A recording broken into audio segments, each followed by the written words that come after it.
অজানা কোনো এক কারণে প্রাণ বাঁচাতে একজন লোক গহীন জঙ্গলে এক জমিদার বাড়িতে আশ্রয় নেয়। কিন্তু এই জমিদার বাড়িতে লুকিয়ে আছে এক অতি প্রাচীন ভয়ানক রহস্য। এই বাড়িতে কেউ একবার প্রবেশ করলে সে কখনোই বাইরের পৃথিবী দেখতে পারে না।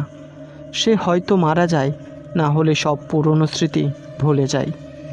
এই বাড়ির জমিদার অলৌকিক এক ক্ষমতার অধিকারী। মানুষ কি চিন্তা ভাবনা করছে সে আগে থেকেই জানতে পারে। সে কি দেবতা নাকি শয়তান সেটা মুভিতে জানতে পারবো। তাছাড়া এই বাড়িতে মাঝে মধ্যেই এক সুন্দরী প্রেতের আগমন ঘটে। সে মানুষের সাথে শারীরিক সম্পর্ক করে এবং তারপর তাকে মেরে ফেলে। এই সব কিছুর রহস্য আজকের এই মুভিতে উন্মোচিত হবে। মুভিটা এক্সপ্লেন করতে গিয়ে টুকটাক অনেক ভুল হতে পারে, সো প্লিজ ক্ষমা করে দেবেন। আর যদি মুভিটা ভালো লাগে তাহলে একটা সাবস্ক্রাইব করে দিতে পারেন। মুভিটা যেহেতু 1700 শতকের, তাই এই মুভির দৃশ্যটা ধারণ করা হয়েছে ব্ল্যাক অ্যান্ড হোয়াইট।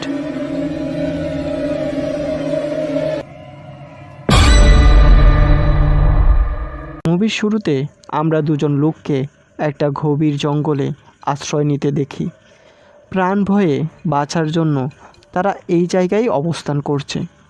জঙ্গলের পাশে খরস্রোতা নদী পার হতে পারলেই তারা নিরাপদ আশ্রয় খুঁজে পাবে। আর এই লোকটার নাম হলো খুড়া, আর অপরজন হলো থ্রেবান। তখন আশেপাশের শুনশান রাতের স্তব্ধ পরিবেশ দেখে খুড়া বলতে থাকে, এখানে কিছু তো আছেই। খুড়া থ্রেবানকে বলতে থাকে আগুন যাতে কোনোভাবেই নিভতে না পারে। একটু পর থ্রেবানের চোখ লেগে আসলে সে ঘুমিয়ে যায়। চোখ খুলে সে খুড়াকে কোথাও দেখতে পায় না।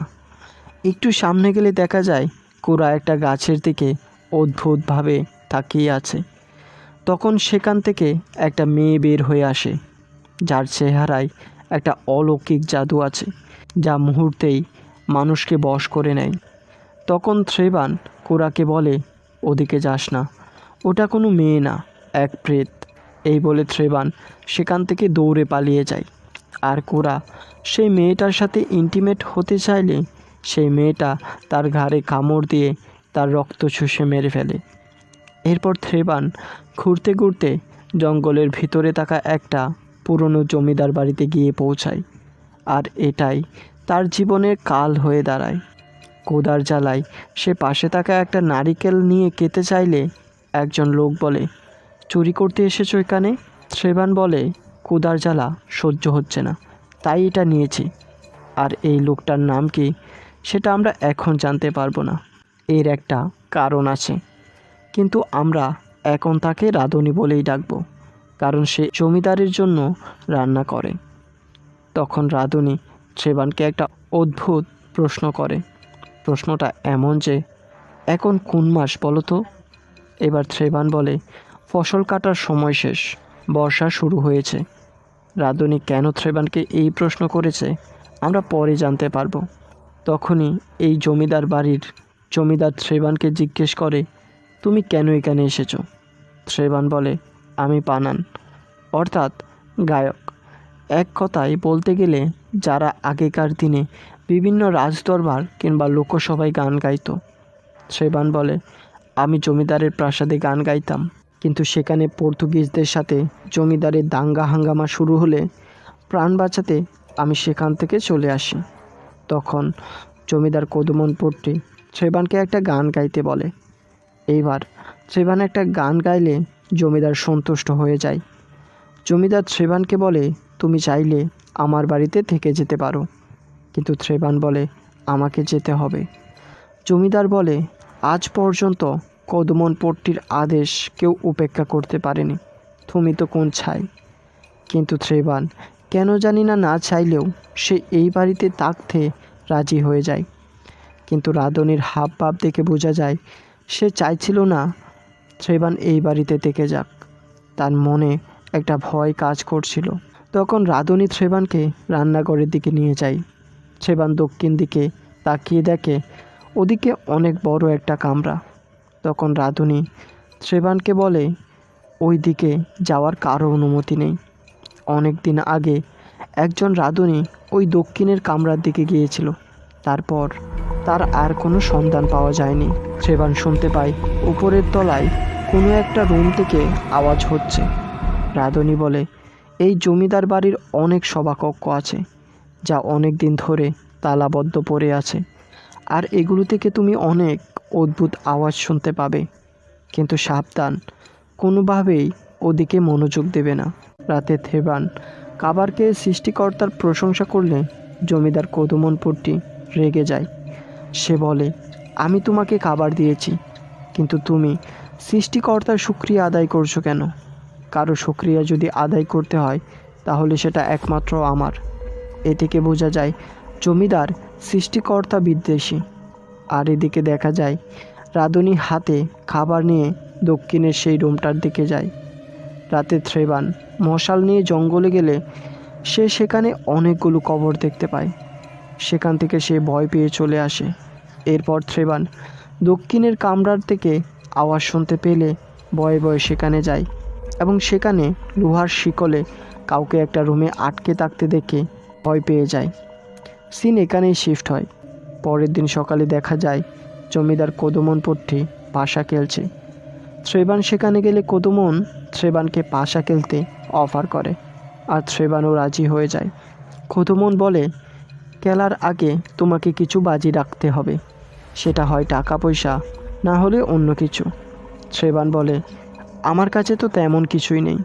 কদমন বলে, নিশ্চয়ই আছে, সেটা হলো সময়। সময় হলো পৃথিবীর সব থেকে মূল্যবান জিনিস। সে সময় কদমন ট্রেভানের সম্পর্কে কিছু কথা বলে, যা শুনে ট্রেভান অবাক হয়ে যায়। কদমন বলে, জমিদাররা তোমাকে পতিতাদের সাথে বিক্রি করে দিয়েছিল। সেখান থেকে বাঁচতে পালিয়ে চলে আসো আর জঙ্গলে ঘুরতে থাকো। অবশেষে পথ খুঁজে না পেয়ে তুমি এই বাড়িতে আসো। ট্রেভান বলে, প্রভু, আপনি সব কিছু জানেন? কদমন বলে, আমি তোমার সম্পর্কে অনেক কিছুই জানি। খেলা শুরু করো। খেলাতে যদি তুমি জিতে যাও তাহলে তুমি এই বাড়ি থেকে চলে যেতে পারবে, আর যদি হেরে যাও তাহলে মনে রেখো তুমি সারা জীবন এই বাড়িতেই থাকতে হবে। ট্রেভান খেলতে না চাইলেও তার হাত থেকে পাশার গুটিগুলো বোর্ডে পড়ে যায়। কদমন বলে, চাল তো তুমি দিয়েই দিয়েছ, এবার খেলা অসম্পূর্ণ রেখে এখান থেকে যেতে পারবে না। ট্রেভান খেলা শুরু করে, আর কদমনপট্টির কাছে সে হেরে যায়। তারপর মন খারাপ করে সে রাঁধুনির কাছে যায়। রাঁধুনি বলে, একজন সাধারণ গায়ক এখন জমিদারের সাথে খেলতে বসে গেছে। ট্রেভান বলে, আসলে বিষয়টা এইরকম না। উনি এত জ্ঞানী মানুষ, আমাকে ওইভাবে বললেন, তাই আমি না করতে পারিনি। তিনি মানুষের মুখ দেখেই সব কিছু বলে দিতে পারে। তার সাথে খেলতে পারা ভাগ্যের ব্যাপার। রাঁধুনি বলে, ও একটা শয়তান, ওর চালে পা দেবে না। ওকে যেমন দেখছো সেটা তার আসল রূপ না। ট্রেভান বলে, এমন কথা বলবেন না, তিনি শুনতে পারলে সমস্যা হয়ে যাবে। রাতে কদমনপট্টি ট্রেভানকে জিজ্ঞেস করে, তোকে রাঁধুনি কী বলেছিল? ট্রেভান বলে, তেমন কিছুই না। কদমনপট্টি বলে, তোকে দেখে আমার আগের রাঁধুনির কথা মনে পড়ে যায়। খুব চালাক ছিল, সোজা মেরে ফেলেছি, তাই চালাকি করবে না। তখন সেখানে রাঁধুনি আসে। কদমন বলে, তোর মৃত্যু ভয় নেই তাই না? সব সময় আমার সামনে মাথা উঁচু করে রাখিস কেন? মাথা নত কর আমার সামনে। কিন্তু রাঁধুনি মাথা উঁচু করে দাঁড়িয়ে থাকলে কদমন রাগে ক্ষোভে ফেটে পড়ে, আর চারদিকে ভূমিকম্পের মতো সব কিছু কাঁপতে থাকে। কদমন তার অলৌকিক শক্তি দ্বারা রাঁধুনিকে কাছে নিয়ে আসে আর গলা চেপে ধরে বলে, দিন দিন তোর সাহস বেড়ে যাচ্ছে, এই বলে তাকে ছুঁড়ে ফেলে দেয়। ট্রেভানের সামনে এই সব ঘটনা ঘটছিল। এরপর ট্রেভান রাঁধুনির কাছে যায় আর গিয়ে বলে, কে এই কদমনপট্টি, যে মানুষের মনের কথাও পড়তে পারে? আমি শুনেছি জাদুকররা মানুষের ক্ষতি করতে এক পাও পিছু পা হয় না। কদমনপট্টি কি এইরকম কোনো জাদুকর নাকি? আমি কোন গোলকদাদায় আটকে গেছি, এখান থেকে বের হতে পারছি না। ধনী বলে, কদমনপট্টির কথা জানতে হলে আগে এই বাড়ির ইতিহাস সম্পর্কে জানতে হবে, সেই সাথে জানতে হবে মহাজাদুকর সুদানালপট্টির কথাও। শত শত বছর পূর্বে সুদানালপট্টি তার তপস্যার মাধ্যমে এক দেবতাকে সন্তুষ্ট করেছিল। সেই দেবতা খুশি হয়ে তাকে একটি বক্স উপহার দেয়, যেই বক্সের মধ্যে বন্দী ছিল এক অপদেবতা। আর সেই অপদেবতা সুদানালপট্টির সকল ইচ্ছা পূরণ করত। কিন্তু সুদানালপট্টি তাকে আটকে রেখে অনেক অত্যাচার করত। একদিন সেই অপদেবতা নেশাগ্রস্ত সুদানালপট্টিকে বলে, তুমি যদি আমার মুখের ভিতরে তাকাও তাহলে তুমি নরক দেখতে পাবে। আর সুদানালপট্টিও সেই অপদেবতার ফাঁদে পা দেয়। সুদানালপট্টি সেই অপদেবতার মুখের ভিতরে তাকালে সেই অপদেবতা সুদানালপট্টির আত্মাকে গ্রাস করে নেয়। একে একে সেই পরিবারের সবাইকে মেরে ফেলে। এরপর একে একে অনেক জাদুকর আসে সেই অপদেবতাকে বশ করতে, কিন্তু সবাই পরাজিত হয়। তারপর একদিন এই জমিদার পরিবারের শেষ বংশধর কদুমনপট্টি আসে সেই অপদেবতাকে বশ করতে। সিন আবারও বর্তমানে আসে। সেবান বলে, আমি ওই অপদেবতাটাকে উপরে আটকে থাকতে দেখেছি।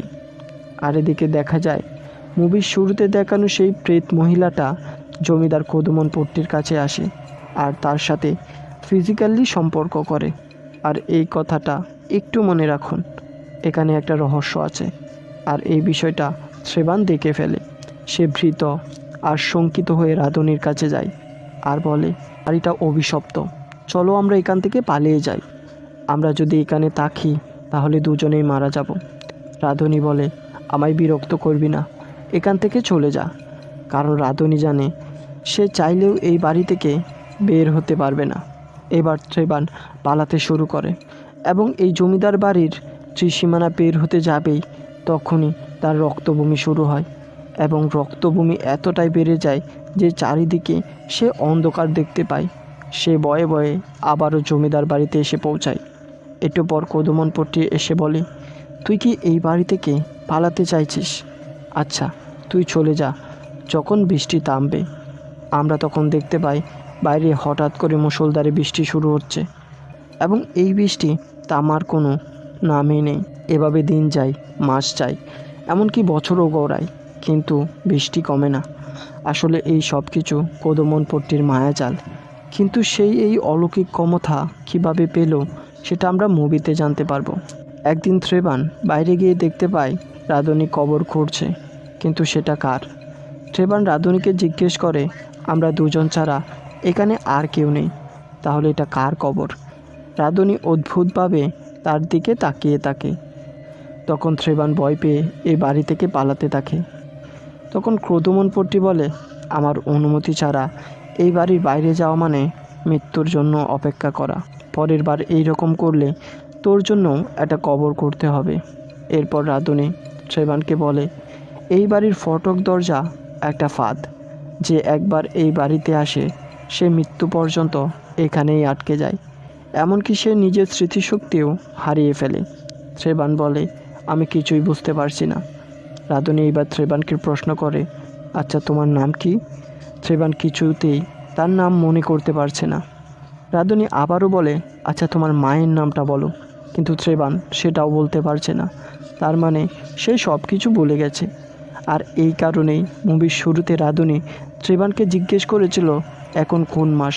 সেবানকে দক্ষিণের ঘরটাতে নিয়ে যায় আর একটা মৃত লাশ দেখিয়ে বলে, এটা হলো কদুমনপট্টির লাশ। এবার সেবান চমকে যায়।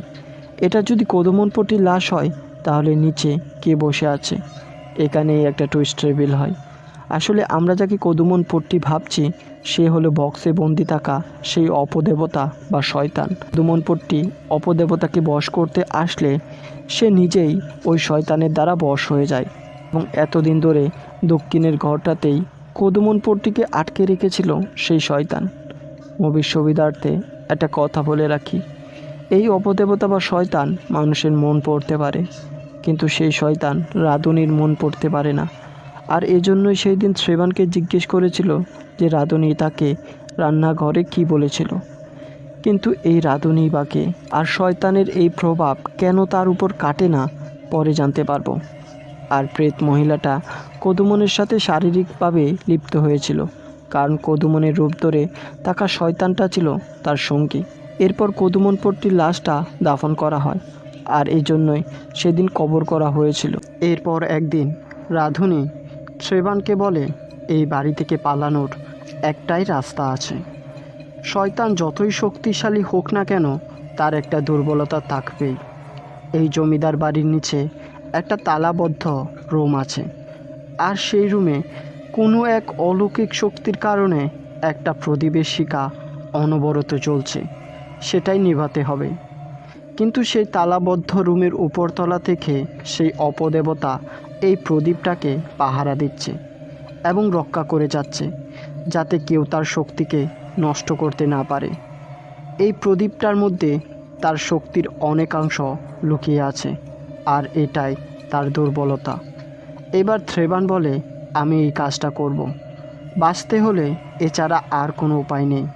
কিন্তু সেই তালাবদ্ধ ঘরের চাবিটা কার কাছে আছে? রাঁধুনি বলে, আমি এই সম্পর্কে কিছুই জানি না। একদিন ট্রেভান মনে মনে একটা চাল চালে কিভাবে চাবিটার সম্পর্কে জানা যায়, আর সেই ফাঁদে পা দেয় কদমনপট্টি। ট্রেভান একদিন কদমনপট্টিকে বলে, আজকে আমি আপনার সাথে আবারও পাশা খেলতে চাই।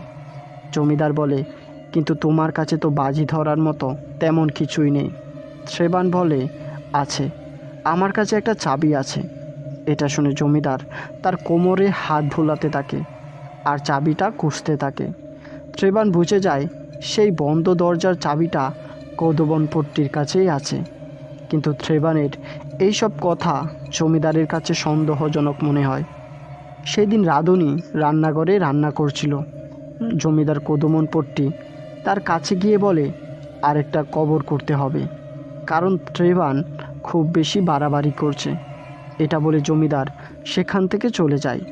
এদিকে দেখা যায় রাঁধুনি সেই দিন খাবারের সাথে অনেক বেশি করে নেশার ওষুধ মিশিয়ে দিয়েছে। রাতে খাবার খাওয়ার পর জমিদার নেশাগ্রস্ত হয়ে পড়ে, আর এই সুযোগে ট্রেভান তার কোমরে হাত দিয়ে চাবিটা খুঁজতে থাকে।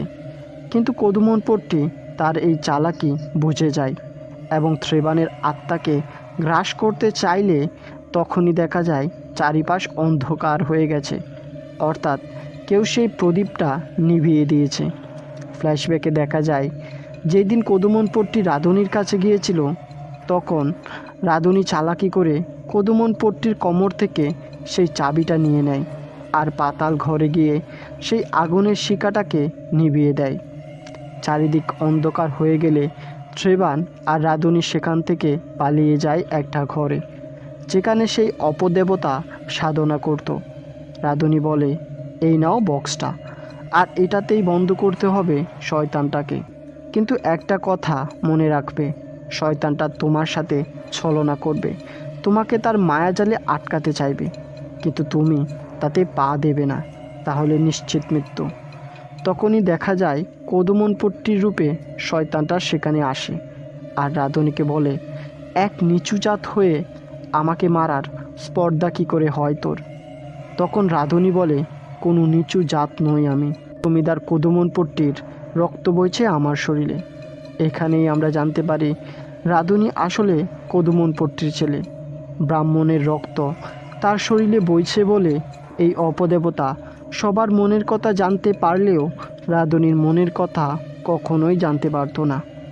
তখন এই শয়তান বলে, আমি জমিদার কদমনপট্টির বংশকে নির্বংশ করে ফেলেছি, তাহলে তুই কোথা থেকে আসলি?